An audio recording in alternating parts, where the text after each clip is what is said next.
Koktisalo bubagra khor agotala o tongma smriti club bo kaisa thirima shikhar thai panda songjajaka club ni bukhakte songjajak o thirima shikhar thayo jengel sanai ngai phai manjak phakya hasini mantri okra dr manik saha bono karaibo pandao manjak phakya agotala poro nigomni mayor deepak majumdar amchani corporator rotna dotto khobe kubun adongrok thirima shikhar thai kokna thanibo hasini mantri okra dr manik saha saka hastibo kaisa hukumo panda hasi ngai tongshiwo thirima shikhar thai tabuni jorabo thirnai tei thirnai rongni bisingo kaisa jotoni silai kotor yakumu ungkha nangi tongmani jorabo thir manmani obon sukbara kotor yakumu hamjangmu mare tei musa angi me hane saka hasini মন্ত্রী okra dr manik saha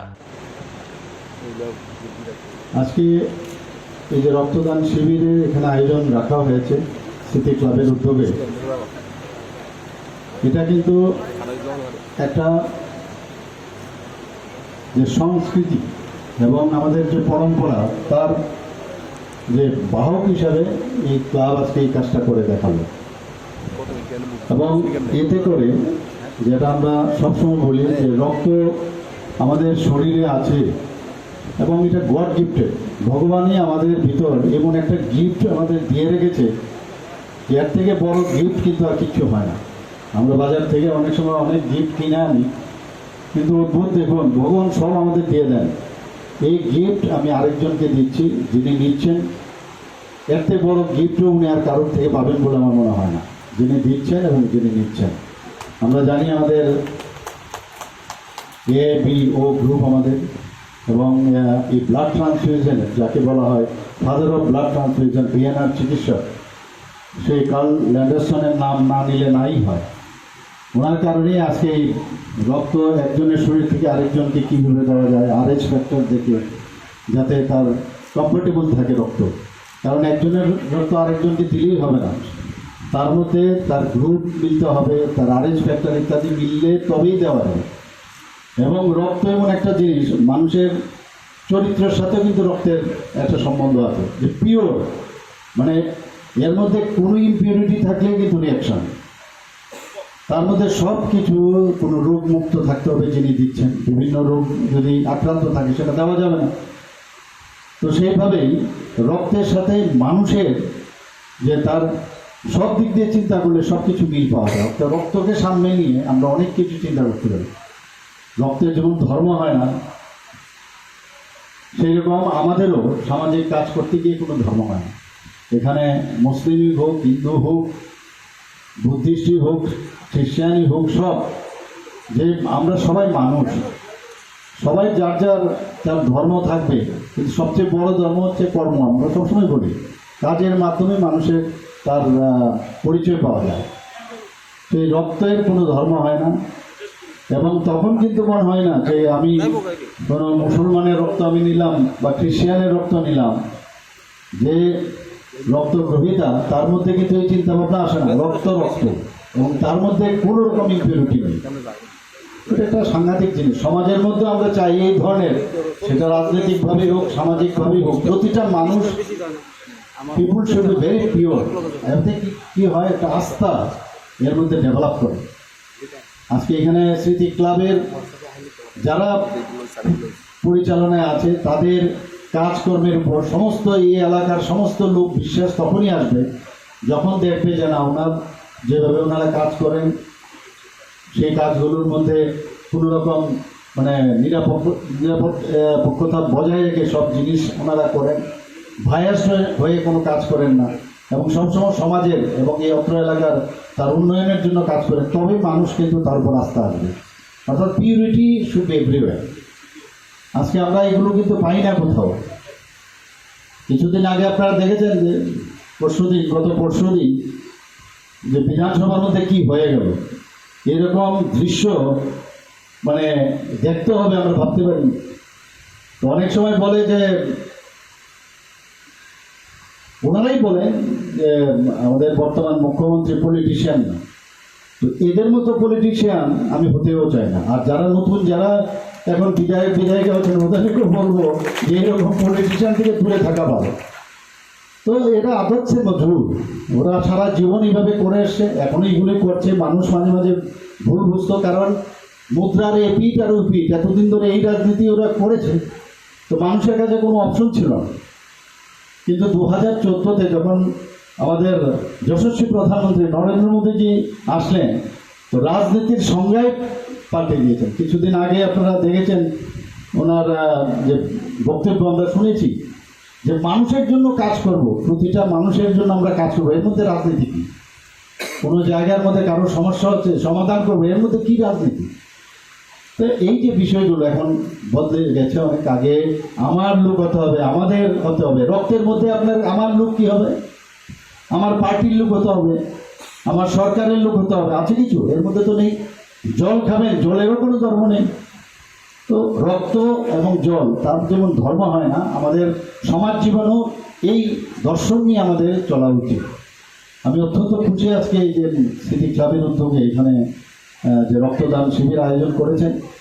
এটা শুধু এই যে মানব ধর্মের যে আপনারা বহিঃপ্রকাশ আপনাদের কাজের মধ্যে দেখিয়েছেন, সেটা কিন্তু খালি দেখানোর জন্য না হয়, সর্বক্ষেত্রেই এটা যেন সেই প্রচলনটা যেন থাকে এবং মানুষের এই অত্র এলাকার সমস্ত লোকের একটা বিশ্বাস আনতে হবে। আমি এই এলাকার বিধায়ক এবং ত্রিপুরা রাজ্যের মুখ্যমন্ত্রী হয়েছি, কিন্তু যতক্ষণ ধরে সমাজের যারা আছে তাদের দায়িত্ব কিন্তু অনেক বেশি। সমাজের যারা এই কাজে যারা যুক্ত আছে তারা যত বেশি কাজ করবে আমাদের জন্য অনেক ইজি হবে। ইজ অফ বিজনেস আমরা বলি, ইজ অফ গভর্নেন্স, সেটাও আমাদের পক্ষে ইজি হবে। সেই বিষয়ে আমাদের যে সরকার সেইভাবে কাজ করছে এবং সেটা আরও সম্ভব হবে যখন আপনাদের মতো ক্লাব, বিশেষ করে স্মৃতি ক্লাবের এবং আমাদের এখানে আগরতলা শহরে স্মৃতি ক্লাব, ঐকতান, চলমান সংঘ, এখানের আরও যেসব ক্লাবগুলো আছে শহরের মধ্যে কেন্দ্রে, তারা কিন্তু এই ত্রিপুরা রাজ্যে, যেটা আমাদের মেয়র সাহেব বলার চেষ্টা করেছেন, নাভি ত্রিপুরা, অর্থাৎ এখান থেকে এপি সেন্টার, এখানের কাজকর্ম সব মানুষ সারা ত্রিপুরাতে এটা ছড়িয়ে পড়ে। ক্লাবের আগে সংস্কৃতি আমরা দেখতাম, মারপিট এইসব দেখতাম আমরা, এখন তো এগুলো নেই। এখানে আমার মা বোনেরা এখানে উপস্থিত হয়েছে, তখনই আসবে যখন দেখবে এখানে শান্তি সম্প্রীতি এই ধরনের একটা সুস্থির পরিবেশ আছে, তবেই মানুষ বেরিয়ে আসবে বাড়ির থেকে, আদারওয়াইজ আসবে না। একটা ফিল গুড যে বিষয়টা সেটা কিন্তু চলে আসে। আমি অত্যন্ত খুশি এবং আজকে যে আহ্বানে সাড়া দিয়ে যখন এই বিধানসভার যখন চলছিল তখন একটা রক্তের স্বল্পতা আমাদের দেখা দিয়েছিল। আমাদের যে 1% নিয়ম অনুসারে আমাদের যে ব্লাড ব্যাঙ্কগুলো আছে সেখানে 1% পপুলেশনের রক্ত আমাদের রাখতে হয়। সেই অবস্থায় 40,000, 40 লাখ লোক যদি হয় তাহলে আমাদের 40,000 আমাদের ইউনিট দরকার। কিন্তু এই কিছুদিনের মধ্যে প্রায় 42,000 ইউনিটের উপর আমাদের রক্ত মজুদ আছে আমাদের বিভিন্ন ব্লাড ব্যাঙ্কগুলো আছে। রক্তের মাধ্যমে শুধু একজন আরেকজনকে দিচ্ছে না, আমরা 4-4জন মুমূর্ষু ব্যক্তিকে আমরা বাঁচাতে পারি। এখন সেপারেট করা যায়, আর বেশি আলাদা করা যায়। যাদের রেড ব্লাড কার্পাসেলের দরকার তাকে রেড ব্লাড কার্পাসেল দেওয়া যায়, WBCর দরকার সেটাকে আলাদা করা যায়, হোল ব্লাড দেওয়ার প্রয়োজন হয় না, প্লেটলেটস আলাদা করা যায়, প্লাজমা আলাদা করা যায়, সেপারেটরের সেই কেন্দ্র আমাদের আছে। তো আধুনিক যে সভ্যতার সাথে সাথে আমরা সেইগুলো আমাদের সরকার এবং স্বাস্থ্য দপ্তর আপনার এই কাজগুলো করছে। এখানে আজকে যারা রক্ত দিতে এসছেন সৎ ইচ্ছায় স্বেচ্ছায় রক্তদান, অর্থাৎ আমার নিজের আগে আমরা দেখতাম আগে যে কিছু blood donor, professional blood donor হসপিটালের সামনে বসে থাকতো, তাদের থেকে আমরা পয়সা দিয়ে রক্ত দিতাম। এখন কিন্তু সেই দেখুন, তখন আমরা ভাবতাম এগুলো নর্মাল, কিন্তু দিস ওয়ার ইমপিওর এবং এতে করে অনেক মানুষকে আমরা হারিয়েছি। এখন সেই ব্যবস্থাও নেই, ওরাও চলে গেছে, পয়সার বিনিময়ে রক্ত কিনতে হতো এবং তাদের শরীরেও খারাপ হতো এতে করে। আমরা জানি যে 3 মাস পর পর একজন সুস্থ রোগী, সুস্থ মানুষ 18 থেকে 60 বা যিনি নিয়মিত রক্ত দেন 65 বছর পর্যন্ত রক্ত দিতে পারে। এবং এই রক্ত দেওয়া নিজের শরীরের জন্য ভালো, কারণ রক্ত দেওয়ার সাথে সাথে তার যে থিনার ব্লাড কিন্তু অনেকটা পাতলা হয়, এতে করে কার্ডিওভাস্কুলার অ্যাক্সিডেন্ট, সিভিএ বা হার্ট অ্যাটাক হওয়ার সম্ভাবনাও কম থাকে। তাদের এই রক্ত একদিকে নিজেরও ভালো হয়, উদ্বৃত্ত রক্ত আমি দিচ্ছি খুব কম পরিমাণে, তাতে করে নিজের শরীরও ভালো থাকে। আবার আমার এই রক্ত আবার ভগবানের অসীম যে ওনার যে আমাদের ফিজিওলজি উনি আমাদের দান করেছেন, তার মধ্যে আবার রক্ত আবার তৈরিও হয়ে যায়, খুব অল্প সময় 21 দিনের মধ্যে কমপ্লিট হয়ে যায়, সব তৈরি হয়ে যায়। কাজেই রক্তদানের যে বিষয় এখন মানুষ অনেকটা বেরিয়ে এসছে এর থেকে, যে ভয় ভীতি এরকম থাকছে যে রক্ত দিলে খারাপ, কিন্তু এখন আমি দেখি এক একজনকে যখন রক্তদান করেন তাদেরকে জিজ্ঞেস করি অল্প বয়সের যারা ছেলে মেয়েরা আছেন কবার দিয়েছ, কেউ কেউ বলে 30, 35, কেউ বলে 10, মানে এইরকম একটা কিন্তু মানে যুগান্তকারী একটা মানে সৃষ্টি ত্রিপুরাতে, যেটা বলা হয়েছে যে ত্রিপুরাতে একটা রেনেসাস এসছে রক্তদানকে কেন্দ্র করে।